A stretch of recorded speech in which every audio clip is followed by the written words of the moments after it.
अगर ये वाली बात इनकी आती है कि हर चीज के साथ लेकिन इनके लगाने की आदत हो गई है, तो जो अबू आजिम ने बात बोली है, आप लोग जाकिर नायक के पीछे पड़े हैं, बेचारे के। जाकिर नायक के पीछे बेचारा पुलिस पड़ी है, बेचारे के। हाँ सुनिए ना, अरे अबू आजिम दूसरा जाकिर नायक ही तो है। चार मीनार हैदराबाद का सांसद जाकिर नायक ही तो है। जाकिर नायक भी कौन को भड़का रहा है कि आप इंटरप्ट करेंगे वहां पर। यहां पर यह बोला गया कि मजम्मत तो पाकिस्तान भी करता है, मजम्मत इस देश का विपक्ष भी कर रहा है, और विपक्ष को पाकिस्तान के साथ जो है वो जोड़ दिया गया। यह भी कहा गया कि आपके टीवी चैनल पर जो है वो जाकिर नायक बैठे हुए हैं, तो मैं तो सुरक्षा एजेंसियों से बोलूंगा कि न्यूज 18 को बंद करवाए फिर, अगर इस पर जाकिर नायक बैठे हुए हैं। लेकिन अगर इस चैनल पर जाकिर नायक बैठे हुए हैं तो नाथूराम गोडसे और उसका अब्बा भी बैठा हुआ है, क्योंकि इसी देश में नाथूराम गोडसे को जब महात्मा बताया जाता है। अमीर जी पहले इस आदमी से कहिए बदतमीजी ना कर रहे, चिल्लाए ना, क्योंकि गन शहीदा में इसके साथ क्या हुआ था ये पूरी दुनिया जानती है। अब सुनिए, अरे सुनो, अरे चुप, राक्षस कहीं के, दो कोड़ी की तेरी औकात नहीं है, चुप रहे। तुम्हारे जैसे नाथूराम गोडसे के औलाद, तेरा अब्बा था ना नाथूराम गोडसे। चुप, बदतमीज कहीं का। नमस्कार दोस्तों, स्वागत है आप सबका आपके अपने चैनल द भारत डिबेट में। दोस्तों आज की डिबेट में हमें देखने को मिलेंगे रिजवान अहमद और फराज किदवई जी। दोस्तों जैसा कि आप लोग जानते होंगे कि हाल ही में दिल्ली में कार ब्लास्ट हुआ है और उसमें कुछ मुस्लिम डॉक्टर भी पकड़े गए हैं। तो डिबेट में विपक्ष के लोग बोलते हैं कि देश में कुछ भी बुरा होता है तो मुस्लिम को ही गलत बोला जाता है, फिर जब डॉक्टर रिजवान अहमद अपनी बात बोलते हैं तो सबका मुंह बंद कर देते हैं। दोस्तों बाकी आपको वीडियो देख के काफ़ी मज़ा आने वाला है, तो वीडियो को लास्ट तक ज़रूर देखना, और अगर आप लोग हमारे चैनल पर नए हो तो वीडियो को लाइक करके चैनल को सब्सक्राइब करना बिल्कुल मत भूलना। तो चलिए शुरू करते हैं द भारत डिबेट। जय हिंद, वंदे मातरम। शुक्रिया। अभी जो कांग्रेस के प्रवक्ता बोल रहे थे और साथ में शायद समाजवादी पार्टी के प्रवक्ता भी बोल रहे थे, ये हर घटना की निंदा जरूर करते हैं जब भी कोई आतंकी घटना होती है, और भारत में अगर कोई आतंकी घटना हो तो पाकिस्तान भी उसकी निंदा करता है। सिमिलैरिटी देखिएगा, जो पहलगांव की घटना हुई थी उसकी निंदा भी पाकिस्तान ने की थी 22 अप्रैल को, लेकिन निंदा करने के बाद पाकिस्तान भी सवाल पूछता है, और निंदा करने के बाद ये लोग भी भारत के नेशनल टीवी पर बैठ के सवाल पूछते हैं। सिलेबस दोनों का एक है, पहले निंदा करो फिर सवाल पूछो, फिर सरकार और मोदी को टारगेट करो, पहली चीज। दूसरी चीज, अगर ये वाली बात इनकी आती है कि हर चीज के साथ लेकिन इनके लगाने की आदत हो गई है, तो जो अबू आजिम ने बात बोली है, आप लोग जाकिर नायक के पीछे पड़े हैं, बेचारे के। जाकिर नायक के पीछे बेचारा पुलिस पड़ी है, बेचारे के। हाँ सुनिए ना, बात ना काटिए, अरे बात ना काटा करिए मेरी, मैं बोल रहा हूं ना, आपने मुझे टाइम दिया है, लेट मी स्पीक। जी बोलिए। अरे अमीश देवगन भैया, आपके चैनल पर जाकिर नायक बैठे हैं। अरे अबू आजिम दूसरा जाकिर नायक ही तो है। चार मीनार हैदराबाद का सांसद जाकिर नायक ही तो है। जाकिर नायक भी कौम को भड़का रहा है, ये भी कौम को भड़का रहे हैं, तो उसको काहे भगा रखा है, उसको भी भारत ले आओ, या इन लोगों के मुंह पे ताले लगाओ, या इन लोगों को जेल भेजो, या इनके खिलाफ भी वही कार्रवाई करो जो जाकिर नायक के खिलाफ की थी। जाकिर नायक और इनमें क्या फर्क है, मुझे बताओ क्या फर्क है, तो मैं मानूं कि मैंने गलत बोला। और पाकिस्तान में और इनमें क्या फर्क है, मुझे बताओ क्या फर्क है, तो मैं मानूं मैंने गलत बोला, नेशनल टीवी पर सॉरी बोल दूंगा। देखिए बहुत सीरियस डिबेट है और आपने एक पॉइंट को रखा है। मैं फराज किदवई के पास चलता हूं। फराज किदवई, आपने एक पॉइंट को रखा। फराज किदवई, जो अबू आसिम आजमी कह रहे हैं, मतलब आतंकियों को इससे बड़ा कवर फायर कौन देगा? अभी अमीर जी बोला गया आपके चैनल पर, और कितनी शर्म की बात है, और मुझे उम्मीद थी कि आप इंटरप्ट करेंगे वहां पर। यहां पर यह बोला गया कि मजम्मत तो पाकिस्तान भी करता है, मजम्मत इस देश का विपक्ष भी कर रहा है, और विपक्ष को पाकिस्तान के साथ जो है वो जोड़ दिया गया। यह भी कहा गया कि आपके टीवी चैनल पर जो है वो जाकिर नायक बैठे हुए हैं, तो मैं तो सुरक्षा एजेंसियों से बोलूंगा कि न्यूज 18 को बंद करवाए फिर, अगर इस पर जाकिर नायक बैठे हुए हैं। लेकिन अगर इस चैनल पर जाकिर नायक बैठे हुए हैं तो नाथूराम गोडसे और उसका अब्बा भी बैठा हुआ है, क्योंकि इसी देश में नाथूराम गोडसे को जब महात्मा बताया जाता है और इसी देश में जब यह कहा जाता है कि हेमंत करकरे हमारे श्राप की वजह से मरा, तो नाथूराम गोडसे यहां पर बैठ करके जो हंस रहा होता है और उसकी औलादें हंस रही होती हैं, तो उस पर कोई चर्चा नहीं होती। दूसरी बात हमसे एक बात कही गई, अमीर जी, दूसरी बात कहा गया कि ये तो सवाल पूछते हैं। सर आप बोलेंगे ना अबू आसिम आजमी पे आप कुछ बोलेंगे क्या, उस पर आप नहीं बोलेंगे? अबू आसिम आजमी ने जो स्टेटमेंट दिया उस पर आपका बयान क्या है? सर सुनिए तो आप एक्चुअली प्रॉब्लम ये अमीर जी कि आप रिदम ब्रेक कर देते हैं। रिदम ब्रेक कर देते हैं, कमाल है। मेरा कार्यक्रम है, मैं ही ना सवाल पूछूं आपसे, ऐसा थोड़ी होता है। आपके रिदम के लिए थोड़ी कार्यक्रम चला रहा हूं, मैं तो जनता जनार्दन के लिए चला रहा हूं सर कार्यक्रम। मैं आ रहा हूं, मैं बिल्कुल भागूंगा नहीं, मैं जवाब दूंगा। लेकिन अभी यहां पर आप ही की डिबेट में यह कहा गया डिस्कशन में अमीर जी के विपक्ष जो है वो सवाल पूछने लगता है। अरे भाई, हम इस देश की थर्ड लार्जेस्ट पार्टी है, उत्तर प्रदेश की सबसे बड़ी पार्टी है, सवाल लार्जेस्ट पार्टी हो जाए सर। आपका सांसद, आपका एमएलए, आपका मुंबई का चीफ ये थोड़ी बोलेगा आतंकवादियों की पैरोकारी थोड़ी करेगा, बोलेगा मासूमों को फंसा रहे हैं। मुझे आने गरीब और गुर्बत से होते हैं, मैं आ रहा हूं, गरीब और गुर्बत से होते हैं। ये सब डॉक्टर थे, ये इनको पैसे आपके भी, ये हम सबके टैक्स के पैसे से डॉक्टर बने, और क्या कर रहे हैं ये? अरे अमीर जी, मुझे बोलने तो, मैं तो बोलने दे रहा हूं आपको, 2.5 मिनट बोलने दिया आपको।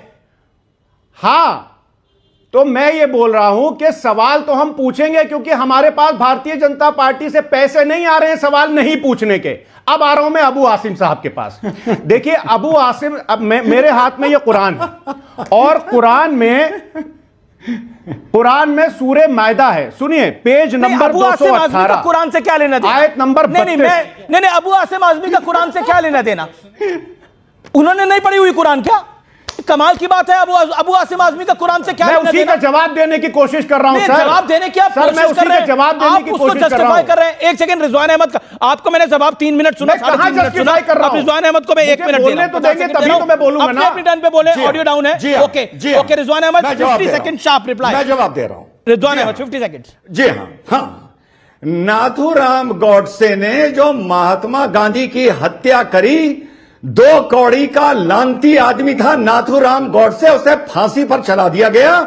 एक बार नहीं, नाथूराम गोडसे जैसों को 100 बार फांसी पर चढ़ाओ। लो, सुन लिया। अब तुम्हारी जो आतंकियों से रिश्तेदारी निकलती है उसको मैंने फंसा दिया।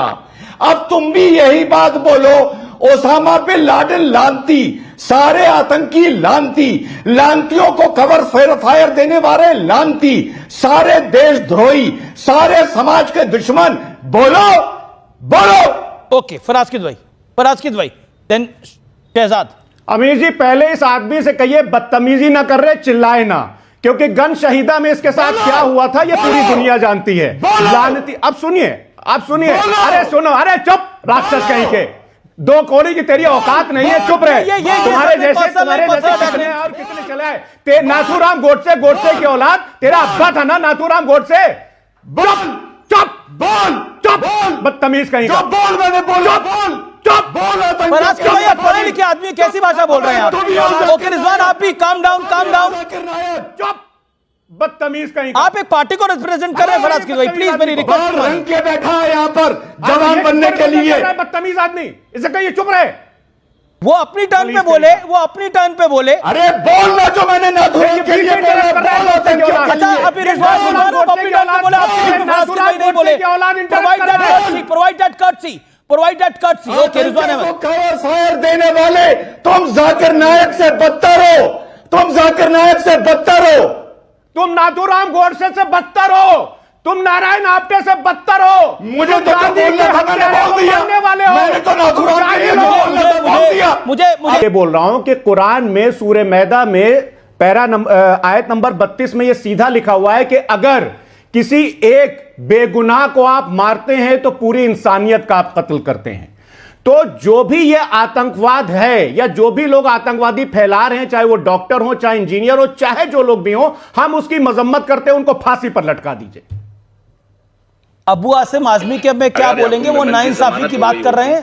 तो शायद वो नाइंसाफी की बात करें, नदवी आपके मेंबर ऑफ पार्लियामेंट कह रहे हैं कि चुनाव का मौका होता है तभी ब्लास्ट हो जाते हैं। नदवी तो मौलाना है, नदवी मौलाना है, नदवी मौलाना और मेंबर ऑफ पार्लियामेंट है, दोनों आपके बड़े नेता हैं। सुनिए अमीश जी, सुनिए चुनाव को अखिलेश जी ने बोला था कहीं ऐसा तो नहीं है वोट पड़ने जा रहे हैं। अखिलेश जी सबसे बड़े नेता है। मैं बता रहा हूं, उस पर आ रहा हूं, मैं बता रहा हूं सर। देखिए आदरणीय अखिलेश यादव जी ने ये क्यों कहा, क्योंकि आतंकिस्तान जो है, जो पाकिस्तान है, वो हमारे देश में जो दहशतगर्दी फैलाता है तो वो इलेक्शन के टाइम पर इसलिए फैलाता होगा ताकि हमारा लोकतांत्रिक ढांचा कमजोर हो। तो ये सीधा इल्जाम लगा रहे हैं दहशतगर्दों के ऊपर और आतंकिस्तान के ऊपर। पाकिस्तान का नाम नहीं लिया कहीं उन्होंने। क्या प्रॉब्लम है भाई? पाकिस्तान का नाम लिया तो आप दिखाइए, मैं अभी बात को प्ले करता हूं। पाकिस्तान का भाई दहशतगर्दी कौन फैला रहा है? पाकिस्तान का नाम लिया, दहशतगर्दी कौन फैला रहा है? आतंकवाद कौन फैला रहा है? अगर महिबुल्लाह नदवी, मौलाना नदवी ने नाम लिया, आपके मेंबर ऑफ पार्लियामेंट नदवी ने नाम लिया है तो आप मुझे बताइए जरूर, मैं इंतजार करूंगा। कहां नदवी ने नाम लिया पाकिस्तान का? कहां अखिलेश जी ने नाम लिया पाकिस्तान का? मैं नदवी कह रहे हैं जब भी कहीं चुनावों का मौका होता है इस तरह के बम ब्लास्ट कहीं ना कहीं हो जाते हैं। ये सर कवर फायर है, इसे कहा जाता है cover fire. And stop the cover fire. आपको लगता है कवर फायर है? ये आपको लगता है कवर फायर है? नाइंसाफी हो रही है। आपको लगता है कवर फायर है? इन सफेद पोस्ट डॉक्टरों, इन सफेद पोस्ट आतंकियों के साथ क्या नाइंसाफी हो रही थी? अगर नाइंसाफी की बात है तो कश्मीरी पंडितों की यहां पे बात करी। अरे कश्मीर में जब धारा 370 लगी हुई थी तो पिछड़ों और दलितों का वहां पे क्या हाल था?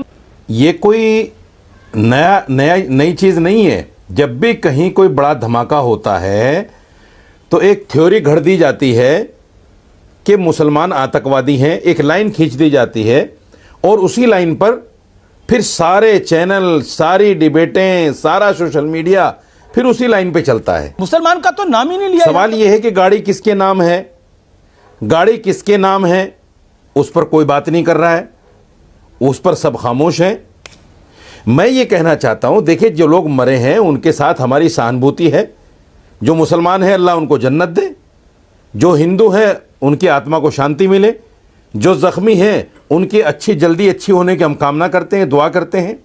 लेकिन मैं फिर कहता हूं, ये बार बार जो कहीं ना कहीं मुसलमान हिंदू मुसलमान के साथ आप जोड़ रहे हैं, किसी ने जोड़ा नहीं इसको। ये कब तक चलेगा? पकड़े जा रहे हैं एनआईए, सुनिए, अरे सुनो तो भाई, एनआईए का स्टेटमेंट आया है, उन्होंने कहा है कि हम धर्म या संप्रदाय के नाम पर जांच नहीं कर रहे हैं, हम सबूतों के नाम पर कर रहे हैं।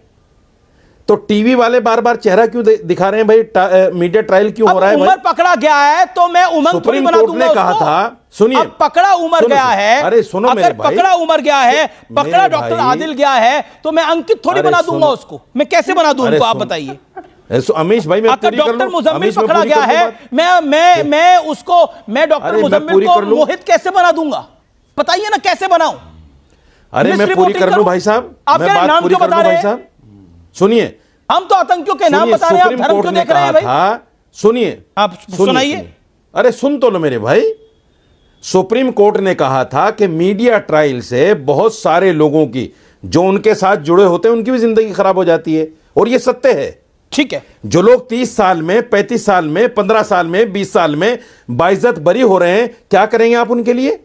ओके, एक रिजवान जो आतंकवाद के नाम पर पकड़े जा रहे हैं। ओके, एक मिनट रिजवान को मैं 40 सेकंड ले लूं, फिर मीडिया ट्रायल नहीं होना चाहिए भाई। हम ये नहीं कहते कि हम उनके साथ में हैं। रिजवान 40 सेकंड्स। हम ये नहीं कहते कि उनके साथ में हैं। अमीर जी, बड़े बड़े माफियाओं के ऊपर 50 मुकदमे, 60 मुकदमे, 100 मुकदमे, अपहरण के मुकदमे, कत्ल के मुकदमे होते हैं, उनका कभी कन्विक्शन नहीं हो पाता सबूतों के अभाव में, गवाहों के टूटने की वजह से। तो क्या रशीदी उनको माफिया मानना बंद कर देगा क्या? पहली बात। दूसरी बात, अब इन्होंने बोला कि था मजहब कोई नहीं होता, इनको मजहब के साथ जोड़कर क्यों देख रहे हैं? मुसलमान अक्सर अपनी बात को लेकर, अपने मजहब को लेकर सुप्रीम कोर्ट जाता है, पीआईएल करता है।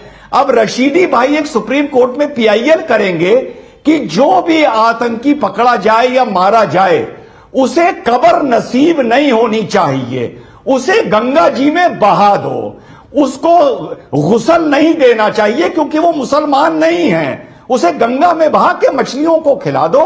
मुसलमान आतंकी जैसी कोई चीज ही नहीं होती, तो काहे की कब्र?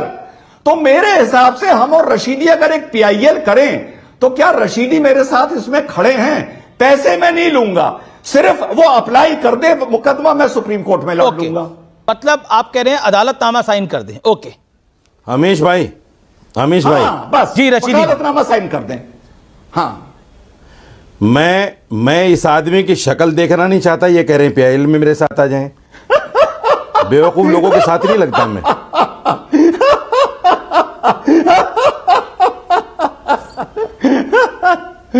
पर इसमें आप ही ने बोला कि उनको धर्म नहीं है। फिर आतंकी का अगर कोई धर्म नहीं होता तो एक जो लॉजिकल बात है, अगर धर्म नहीं होता तो क्यों फिर इन सब चीजों में भी नहीं पढ़ना चाहिए? और आप कह रहे हैं मीडिया ट्रायल होता है। मैंने अब तो ये पकड़ा, अब सुनो, है सुनो, डॉक्टर उमर, उसको उमंग थोड़ी बना देंगे? बनाए कैसे बताओ? अल फला मस्जिद, अल फला मस्जिद का मौलाना अगर पकड़ा गया है तो हम क्या बनाए उसको? मंदिर का पुजारी पकड़ा गया है? मैंने एक सच्ची बात कही है, मैंने एक सच्ची बात कही है। तो मेरे पास ये क्या 50 तमाम लोगों की लिस्ट एजेंसियां है, झूठी बात कह रही हैं? जो 15